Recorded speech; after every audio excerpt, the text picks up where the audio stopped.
Religion hurts people. Religion is more dangerous than atheism, because atheism contains 0% God. Religion contains about 2% God, just enough to attract people in, but 98% of man to ruin them. We don't want that. We want a relationship with God. That's why we say forget religion. Oh, that's about 5 of you that knew that. Forget religion, find God. That's what we want to do. That's what God is looking for. Look at this next one. In Matthew 11, verse 28, Jesus says, come. He's really about to say, come as you are, because look what he says. Come to me, all. Everyone, come to me. Everyone who is weary, everyone who is heavily burdened, everybody who's going through something, everybody who's been through something, everybody who has faced trials and tribulation, everybody who's felt like smacking your neighbor, come to me. Come to me.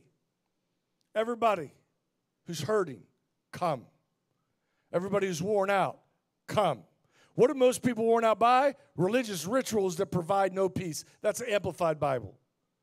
And he says, I will give you rest. Refreshing.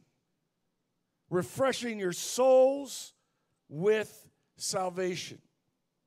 So Jesus is calling us to him. He's saying, come to me. No matter who you are, no matter where you come from, come.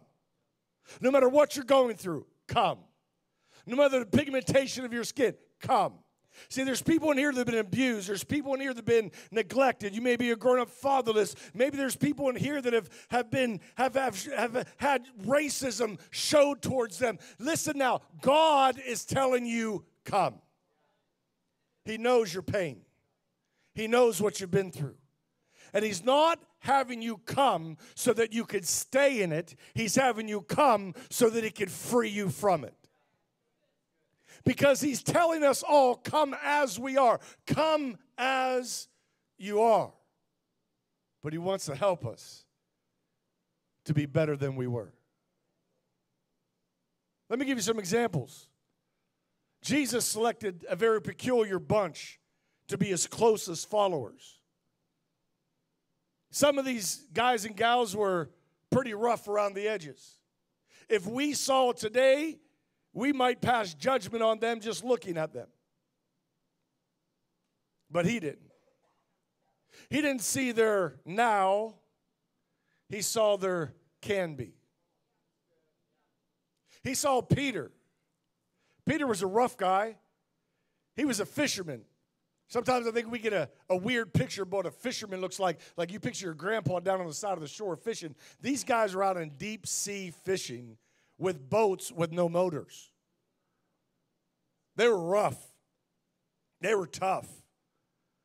They probably stuck hooks through their hands 30 times in a lifetime. They probably were out of the boat into the water more times than they can remember. These guys, they were tough, rough guys who had to earn a living a very difficult way. I mean, think about it. They walked around smelling like fish all day. All day long. That's who they were. And that's who Peter was. And he was actually cleaning his nets. Stinking, nasty, dirty. Got fish guts all over him. And Jesus walked up to him, and he never said to him, Peter, now what I want you to do is I want you to go wash yourself very thoroughly.